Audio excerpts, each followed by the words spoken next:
You're listening to an Airwave Media Podcast. Empower.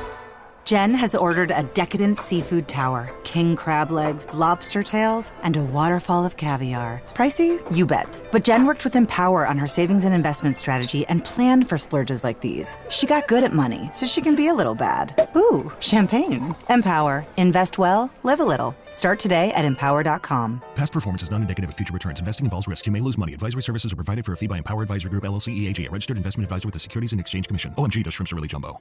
Good night, itchy eyes. Good night, sudden sneeze. Good night to your symptoms of allergies. Xyzal is the allergy medicine you take before bed. It provides powerful relief while you rest your head. Not just all night, but all the next day. Xyzal keeps working, keeping allergies at bay. And without those annoying symptoms disturbing your rest, you can wake up the next morning feeling your absolute best. Remember, be wise all. Take Xyzal. At night.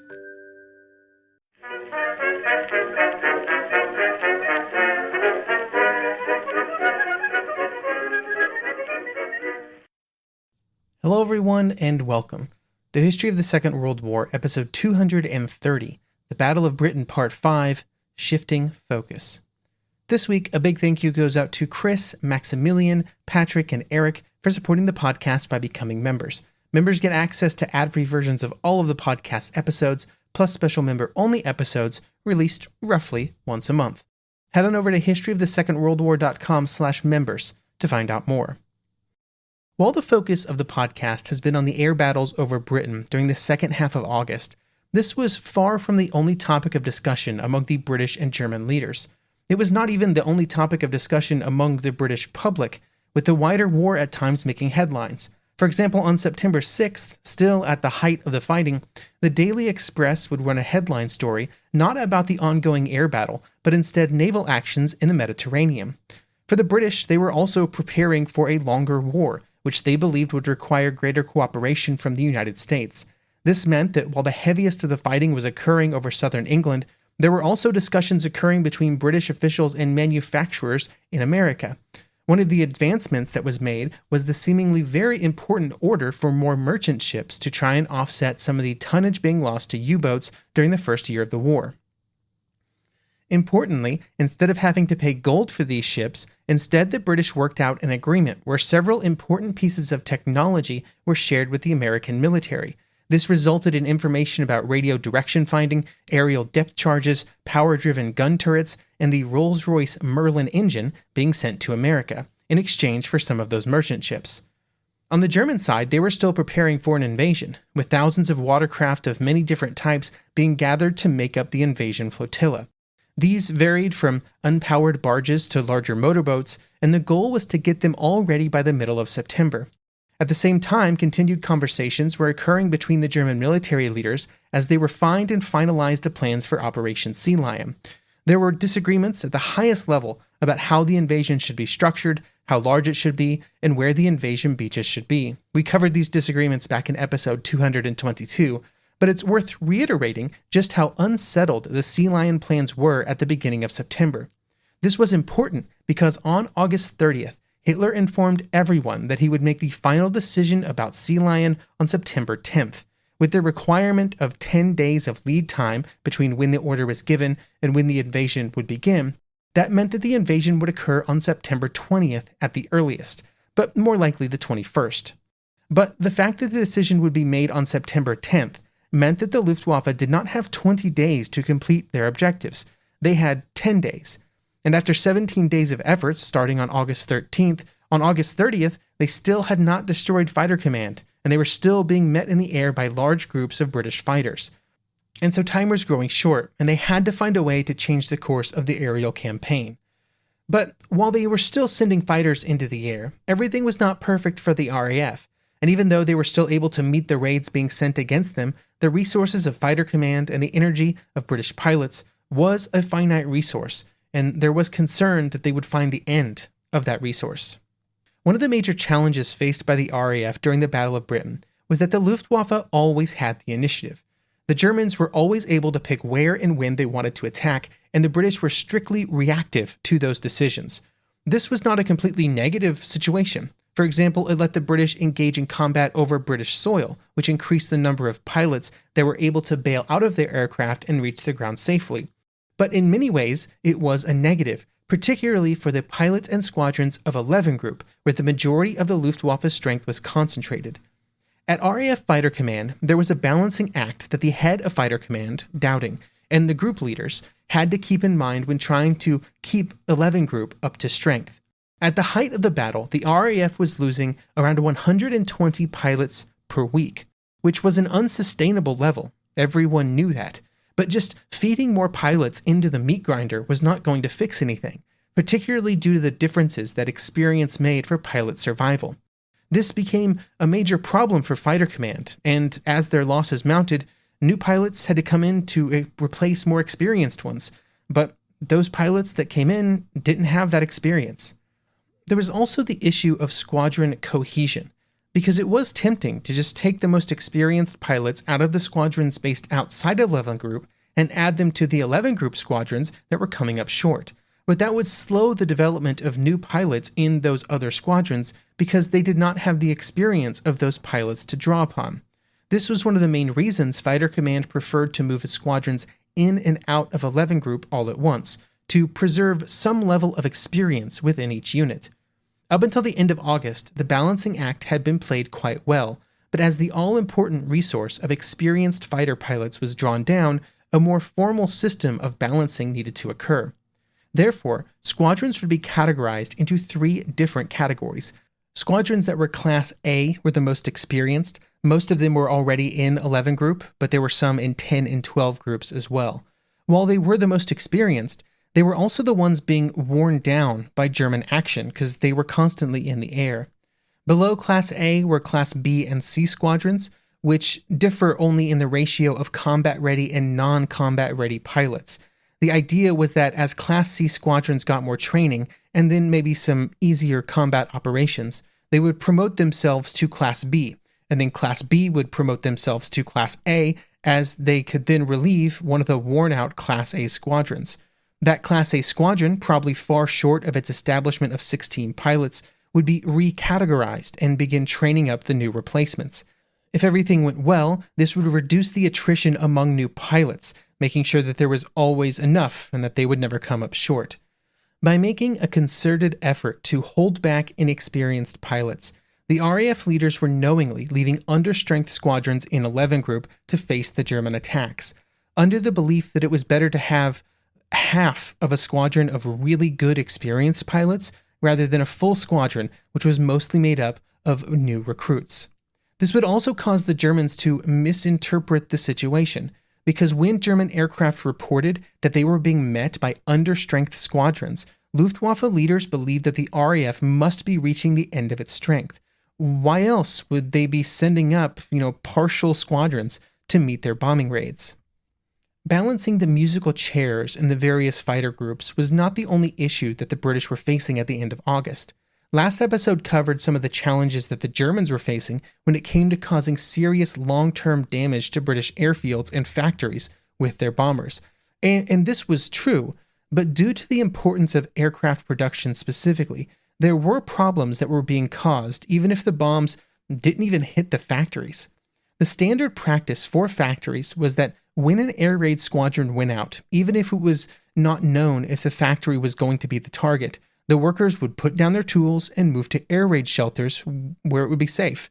If air raids were infrequent, this was not too much of a problem, maybe a missed few hours of production here and there. But the Germans were launching air raids every day and most nights, and that caused the hours and hours that British workers spent in air shelters to add up and to seriously reduce production numbers. This topic was considered important enough that it was eventually bubbled all the way up to the British cabinet, where they debated and discussed new policies for workers in military production.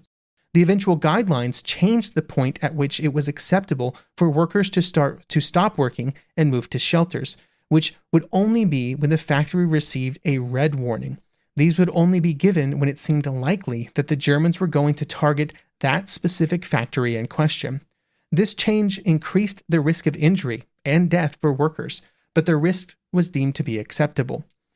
This change would be announced during the first week of September, Actually, it was in that same September 6th edition of the Daily Express that ran the story about the naval conflict in the Mediterranean, and it also had a front-page article about adjustments being made to the air raid warnings to reduce the area that was being warned. Reducing the need to move into bomb shelters was important outside of just factory workers as well. Due to the number of people taking shelter in larger cities, the shelters were overwhelmed.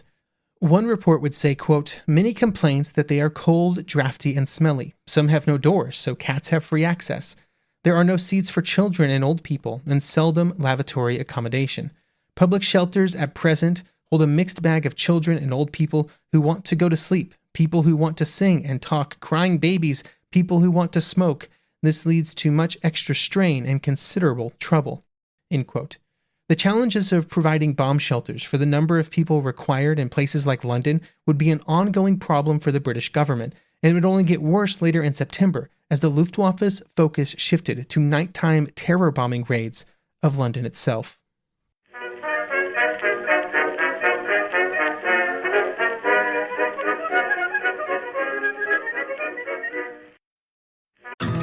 Your earbud fell in a coffee cup. You need a taco pick-me-up. When modern life gets rough, grab the timeless taste you love. Paso, the old El Paso. Breathe deep. Imagine your legs more limber in Duluth Trading Double Flex Denim. Envision euphorically squatting for that can of suds, bending for your toolbox in a state of bliss. Lunging for your laser level on a whole new level. Relax and allow the flex to fill you with ability. Find your inner flex in Double Flex Denim only at Duluth Trading.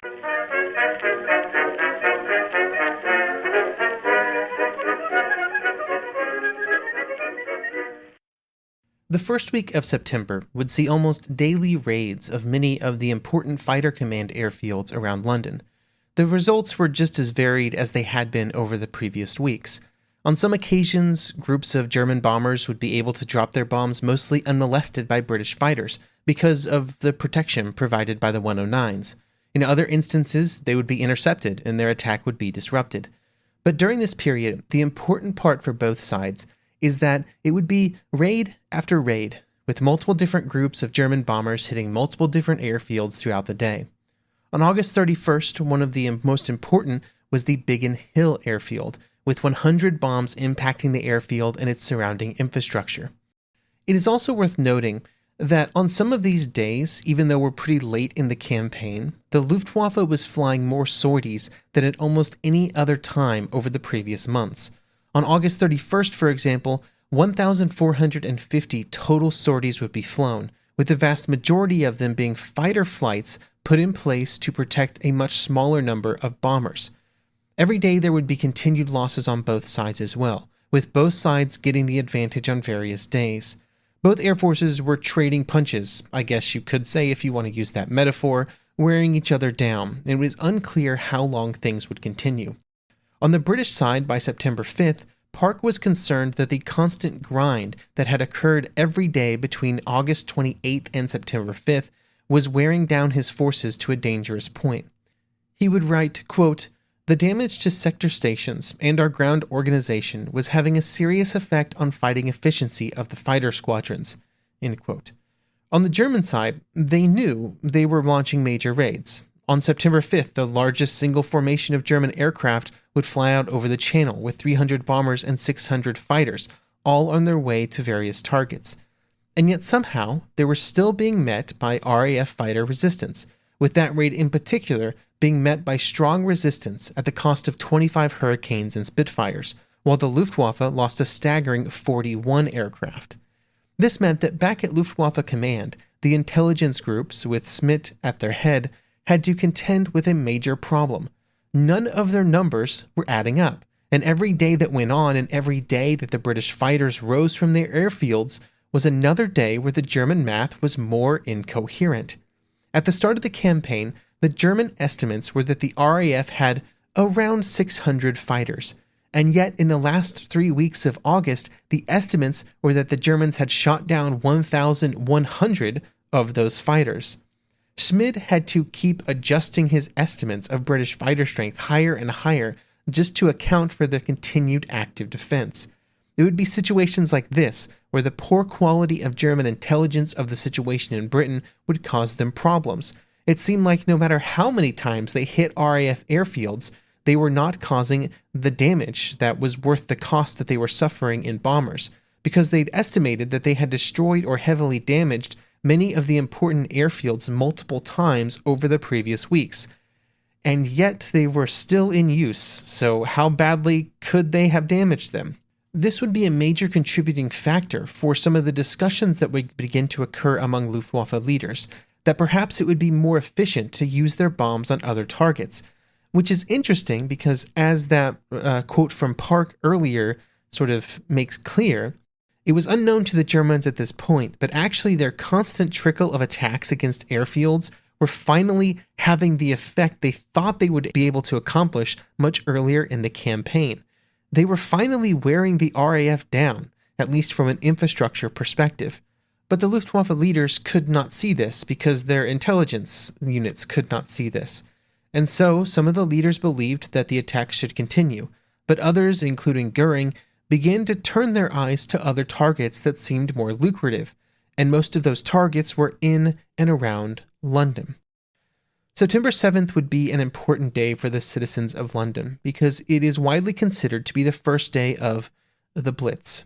Over the next 57 days and nights, Luftwaffe bombers would visit at least some part of the city, but at least with these earlier raids, there were specific targets in mind, the various port facilities of the city. Late in the afternoon, about 325 bombers and 630 fighters would make their way towards London, with that many planes being spotted from a considerable distance. The challenge was that, even if they were detected, it did not mean that it was clear exactly where they were heading.